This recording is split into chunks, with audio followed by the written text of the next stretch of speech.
Bab 285. Bagi Charlie, memberi Warnia satu obat lagi bukanlah apa-apa. Namun, bagi Warnia, ini sangat penting. Saat ini, hatinya sudah tersentuh oleh Charlie, dan dia bahkan merasakan seorang gadis kecil dilindungi dan dirawat oleh seorang pria besar. Di matanya yang konyol, Charlie berjalan ke Solomon White dan mengambil pil, MR putih, ini untukmu. Solomon White menggigil seluruh tubuhnya, dan segera berlutut di tanah, sama seperti orang lain, menunggu dengan hormat. Charlie meletakkan obat di tangannya, dan Solomon White berseru, "Terima kasih, Tuan Wade karena telah memberikan obatnya. Solomon White akan mendengarkan perintah Anda di masa depan." Melihat kesalehan Solomon White berlutut di tanah, dia berkata dengan ringan, "Tuan White, putramu, dan keponakanmu membuatku marah pada awalnya. Jika Anda bukan manusia, mereka mungkin tidak akan ada di dunia ini." Solomon White berjongkok di dalam hatinya dan segera menundukkan kepalanya dan berkata, "Terima kasih, Tuan Wade, untuk mengangkat tanganmu." Charlie mendengus dan berkata, "Beritahu orang-orang muda di keluargamu bahwa mereka harus belajar berperilaku dengan ekor terpotong."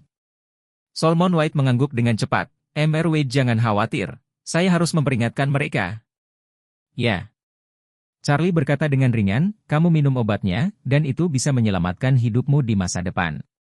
Begitu Solomon White mendapatkan obat ajaib, wajahnya memerah karena kegembiraan. "Mr. Wade, jika Anda membutuhkan keluarga saya di masa depan, tolong beritahu saya." Setelah itu, Qin Gang. Charlie berjanji pada Aoswee untuk memberinya 2 pil, jadi Charlie memberi Qin Gang 1, dan Aoswee 1 lagi. Ayah dan putrinya berlutut di tanah bersama-sama, sangat saleh. Qin Gang segera menyatakan pendiriannya, berkata, "Mulai sekarang, keluarga Qin saya juga akan menganggap Tuan Wade sebagai kepala naga." Charlie tersenyum sedikit dan mengangguk puas.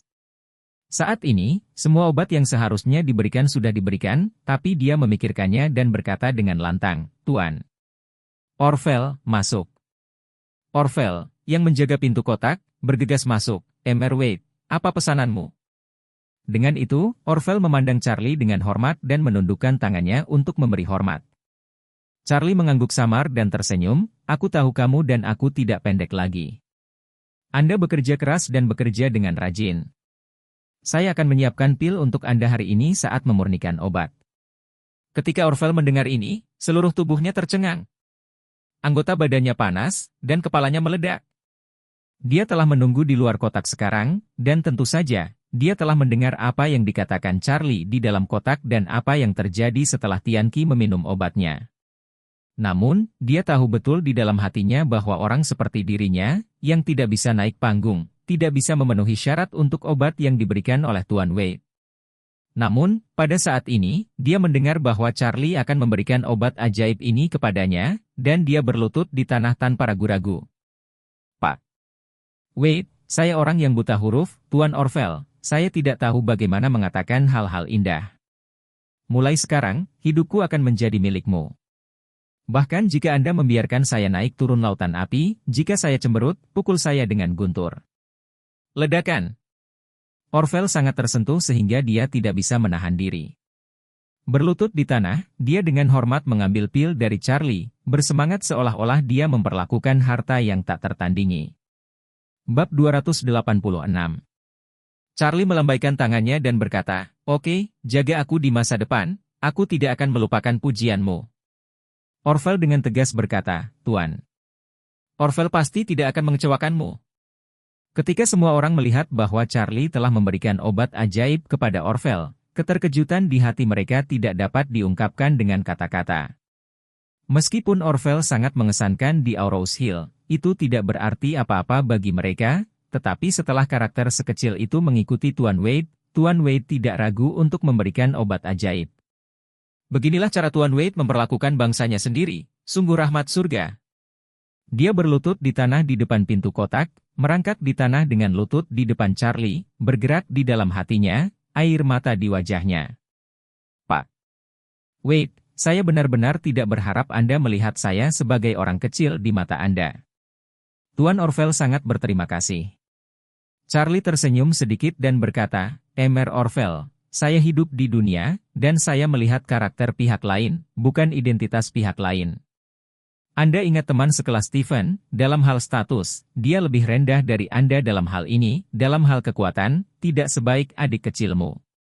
Ketika dia terjebak oleh seorang pelacur dan terbaring di rumah sakit, dia bahkan tidak memiliki kemampuan untuk bunuh diri, tetapi mengapa Anda masih harus membantunya, menyelamatkannya, dan melindunginya?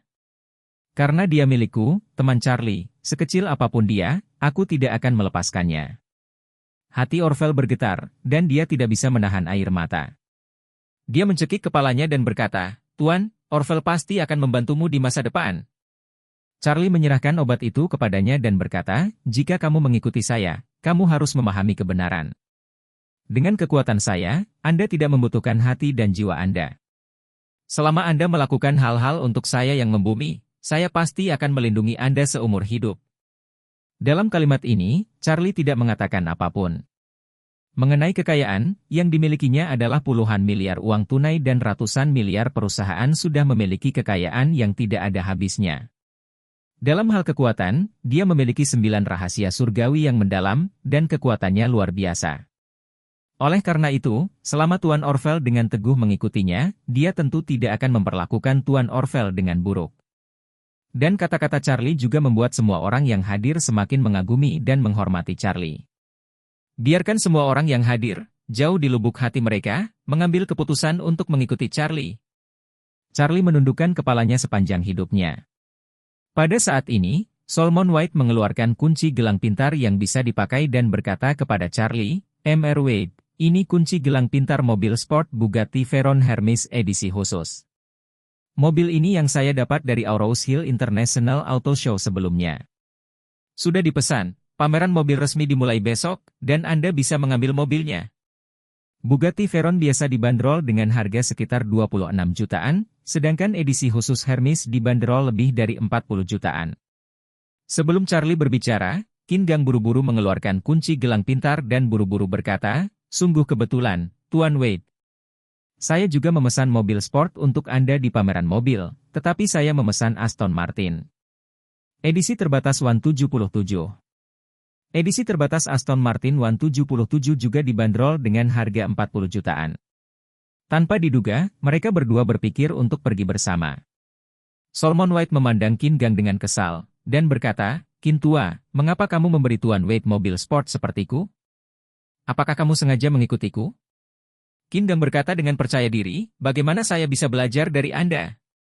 Saya pikir Tuan Wade harus mengendarai mobil sport terbaik, jadi saya secara khusus memesan Aston Martin itu." Tianqi di samping melihat bahwa mereka berdua memberikan hadiah satu demi satu, dan buru-buru mengeluarkan kotak hadiah kayu cendana dari sakunya. Setelah membukanya, ada gelas anggur porselen yang sangat berkilau di dalamnya.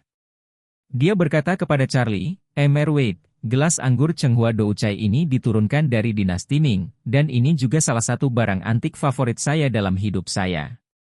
Saya memberikannya kepada Tuan Wade dulu hari ini. Saya harap Tuan Wade akan menyukainya." Melihat ketiganya membagikan hadiah, Warnia, yang telah menerima 2 obat ajaib, tidak berani ketinggalan. Dia segera membalikkan punggungnya, menulis cek, dan meletakkan tangannya di depan Charlie. "Mr. Wade, cek 100 juta ini, menunjukkan sedikit perhatian, terimalah."